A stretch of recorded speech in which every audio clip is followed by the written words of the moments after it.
Ahora que tenemos los finalistas y antes de que se juegue el último partido, vamos a hacer un 11 con jugadores que en lo personal nos decepcionaron durante esta Eurocopa. Antes de empezar, quiero decir que para entrar en esta lista tenías que tener un cierto nivel de expectativas antes del torneo. Es decir, no vamos a poner aquí al portero de Albania porque nadie esperábamos que hiciera un torneo llamativo.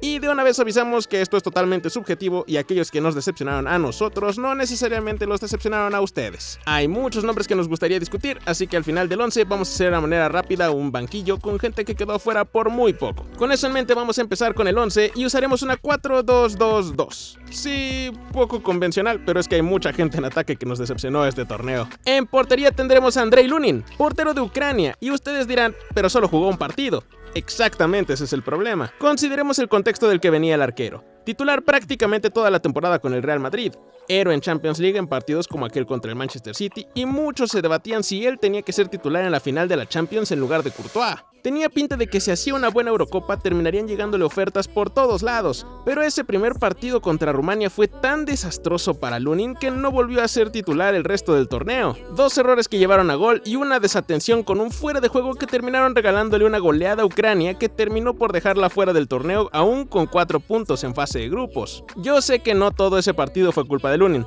Desatenciones de los centrales e inoperancia de los delanteros dejaron por los suelos a Ucrania, pero considerando cómo venía su temporada regular con el Real Madrid, fue bastante decepcionante que hiciera un papel terrible en el primer partido y no volviera a ser titular en ninguno de los demás partidos. En la lateral por derecha tenemos a Joao Cancelo. No me malinterpreten, no es que Joao Cancelo jugara una Eurocopa terrible. De hecho, el único partido que Portugal pierde en tiempo regular es el único que no juega Joao Cancelo. Pero entiendan que hace unos cuantos años, cuando hablábamos de Joao Cancelo, hablábamos de uno de los mejores laterales del planeta. Guardiola tenía en él su pieza clave, capaz de jugar por ambos perfiles, de atacar, regatear y darle profundidad por las bandas. Y poco a poco esa figura en la lateral se fue perdiendo una vez lo dejó Guardiola. Se vio bastante mal con el Barcelona esta temporada, en la que arrancó muy bien, parecía que regresaba a su mejor versión, pero terminaron de exponerse sus carencias defensivas cuando el Barcelona más lo necesitaba y ese rendimiento fue el que se trasladó a Portugal. Lo intentaron por izquierda, jugando un poco más por dentro, por el carril en la derecha, y no es que fuera terrible en ninguna, pero terminó siendo bastante intrascendente para el juego de Portugal. Creía que era cosa del esquema de Xavi, pero creo que ya oficialmente no volveremos a ver a aquel Joao Cancelo del Manchester City.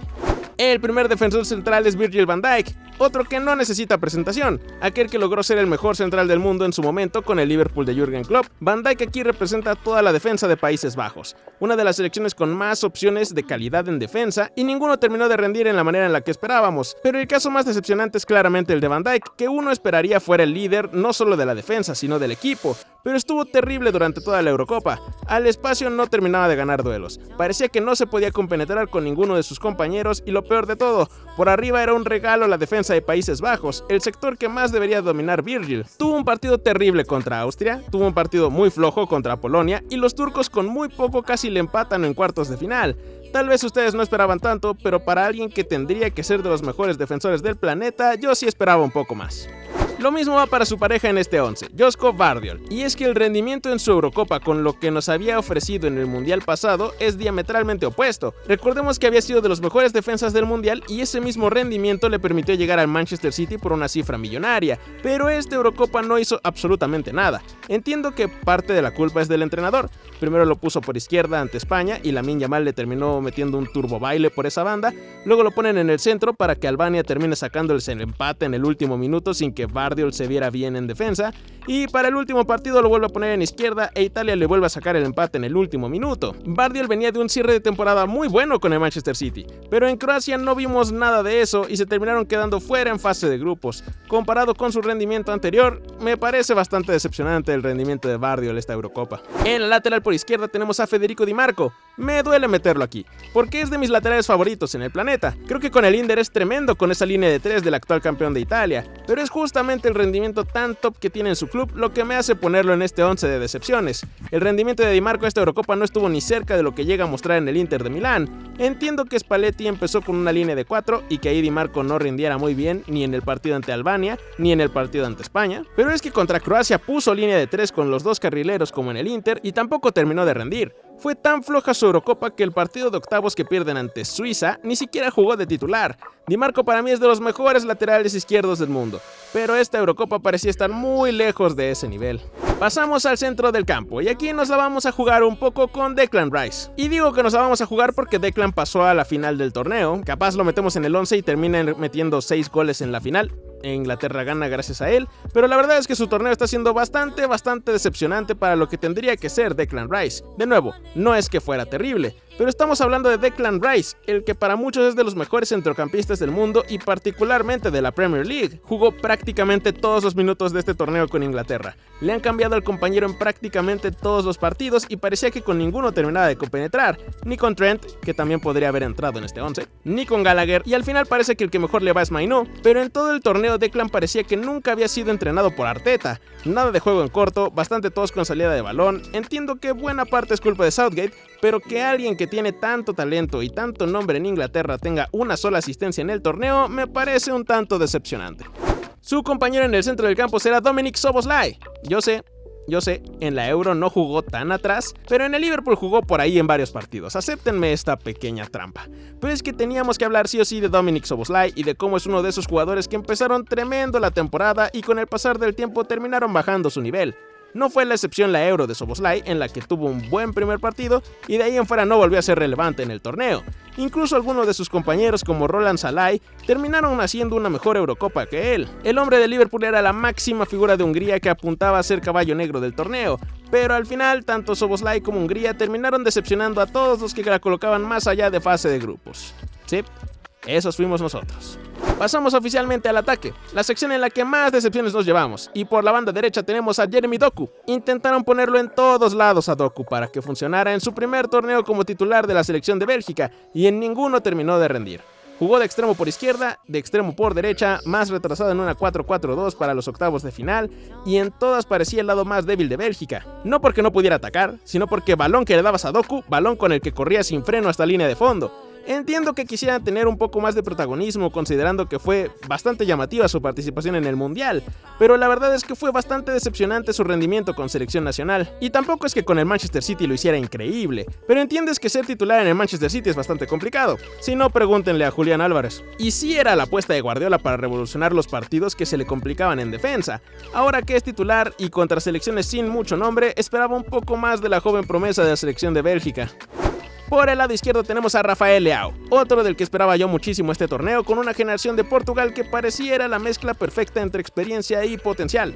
Claramente uno de los mejores jugadores del Milan, de los mejores y más interesantes jugadores en la Serie A y de las promesas más divertidas de ver en Europa. Jugó de titular todos los partidos importantes de Portugal y no consiguió hacer ni un solo gol ni una sola asistencia. Ni siquiera contra Turquía, que fue el partido en el que mejor se vio Portugal en todo el torneo, tuvo un rendimiento decente. Poco desborde, poca explosividad por las bandas y muy poco peligro a puerta es lo que terminó dando Rafa Leao en el torneo, que parecía que podía ser el que lo consolidara como titular indiscutible en la selección de Portugal, pero nada más lejos de eso. Su torneo fue bastante decepcionante e incluso dejó pensando a algunos en si Portugal hubiera jugado los partidos mejor si hubiera arrancado Pedro Neto en su lugar. Yo en lo personal soy muy fan de Rafael Leao y si fuera por mí no entraría en este 11, pero seamos sinceros, esperábamos más de la estrella del Milan para este torneo internacional. Y para finalizar la doble punta, aquí quisiéramos poner como a 10 futbolistas, pero arrancamos con Artem Dopbyk. Una vez más el contexto es importante. Dopbyk venía como la revelación en punta para el Girona, que tuvo una campaña tremenda en Liga Española y que se metieron en Champions League buena parte gracias a Dopbyk. El delantero de Ucrania fue el máximo goleador de la liga con 24 goles esta temporada. Sumado a eso, tenía a Mikhailo Mudryk por izquierda y a su compañero de equipo Sigankov por derecha. Era imposible que se fuera sin marcar goles en la Euro, ¿no? Jaja, no puede ser que decepcionante fue Ucrania. Ucrania marcó 2 goles en el torneo y ninguno fue de Dopbyk. Es más, aquellos que hayan visto los partidos sabrán que jugadores como Yaremchuk parecían mejores alternativas en el ataque que Dopbyk, considerando que es un jugador que ha sonado mucho para el Atlético de Madrid, para el Chelsea y para muchos otros equipos. Que terminara siendo de los peores delanteros del torneo me resulta bastante decepcionante. Yo sé que en otro contexto Dopbyk será un delanterazo para equipos europeos de alta exigencia, pero por esa misma razón este torneo me decepcionó como ningún otro jugador.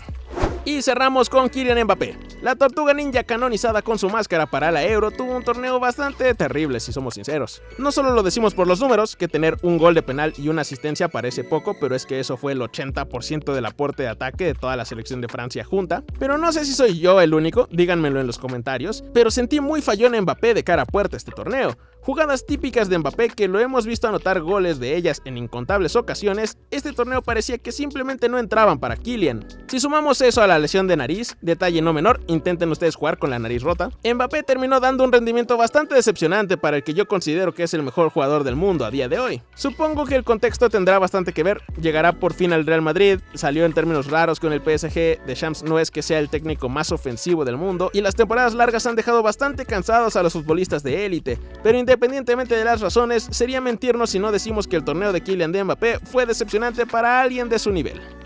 Y bueno, así queda el 11 final, con Lunin en portería, la defensa con Joao Cancelo, Virgil van Dijk, Josko Vardiol y Federico Di Marco, centro del campo con Declan Rice y Dominic Szoboszlai, las bandas con Jeremy Doku por derecha y Rafa Leao por izquierda, y la doble punta con Kylian Mbappé y Artem Dovbyk. Como habíamos mencionado, tendremos un pequeño banquillo del cual hablaremos más en profundidad en shorts, así que estén al pendiente de eso en el canal, pero por mencionar algunos nombres, creo que el torneo de Antoine Griezmann fue bastante terrible y para mí es una de las razones por las cuales Francia no fue ni cerca lo que fue en Qatar. Bernardo Silva es otro de los que me decepcionaron, es élite absoluta en su club, con selección casi nunca es diferencial. Phil Foden, su último partido me gustó bastante, pero el resto de su torneo ha sido de terror para el que fue nombrado mejor jugador de la Premier League.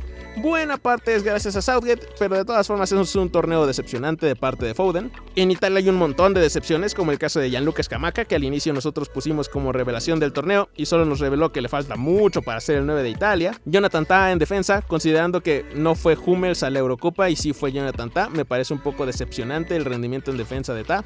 Arqueros como Livakovic, que yo creí que llamaría un poco más la atención después del último torneo internacional que hizo con Croacia y la verdad es que no hizo absolutamente nada llamativo, entre muchos otros que traeremos más adelante en shorts al canal. Si llegaron hasta aquí, les agradecería muchísimo dejar un like al video, ayuda muchísimo a que llegue a más personas y nos impulsa a hacer más videos como este. Dejen en los comentarios su 11 de decepciones, quiénes repiten de los que nombramos y qué nombres nuevos tienen ustedes, sería muy divertido leerlos. Además ayuda al algoritmo, así que dejen en los comentarios todo lo que ustedes quieran. Si les gusta el contenido, por favor suscríbanse para traer muchísimo más de este final de la Eurocopa y de la Copa América. Estaremos haciendo muchos videos al respecto del final de este torneo internacional y seguiremos después con contenido acerca del fútbol internacional de manera general. Muchas gracias por ver hasta aquí y nos vemos en el que viene.